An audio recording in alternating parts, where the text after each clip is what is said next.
It's interesting that you would say that because I always thought watching you as Kramer that you were committed deeply. Oh, possessed. Every single second. Honestly, like I thought that you being Kramer and the way that you controlled your body and the way that you delivered your lines and the way that you went about your business, you became that guy. Indeed.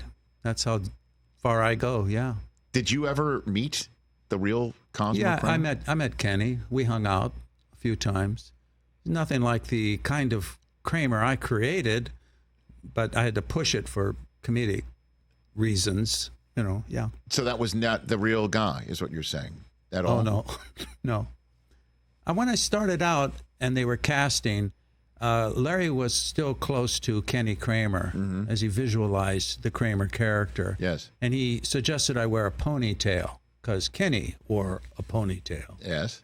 But I broke that off quickly as I started to get into Cosmo Kramer. Right. Okay. So that was your first order of business was not to go with the ponytail? I didn't want to have to. Well, I couldn't grow it out in time, and I didn't want to wear a fake one, although I consider, a fake one, it could fall off at times, yes. maybe, and we see that it's fake, and he's very concerned about this fake ponytail, But it falls off, and he has to stick it in his pocket, and that's an interesting cover. That could lead to comedy, but I ditched that idea and just decided to go into something more personal. Yes, which is just growing up. I pulled the hair out. I pulled the hair. I put some gunk in there and let that fly. Okay. When did you know that you got the role? I mean, because Larry reached out to you, I imagine, through your relationship with Fridays, right? Like, well, so when he did knew you know that I could make a character? Yeah, right. Make characters, eccentric characters. They wanted an eccentric next door neighbor, right? So I had to deliver, and Larry knew I was. Yeah, I had to audition for this part 3 times. You did? Yeah, they really put me through the hoops.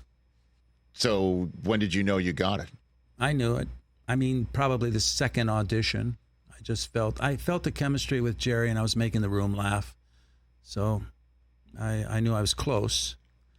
When I knew I had the characters, when I used to enter and get an applause from the audience. That's when I knew, okay, I got the character. Now we can continue, but not fret too much about whether or not I'm getting too cartoonish or too caricatured, so forth, because everybody was playing so beautifully close to themselves. Yes. And I had to manufacture a voice, and I had mannerisms and tics and movements, the way I would swing through the door.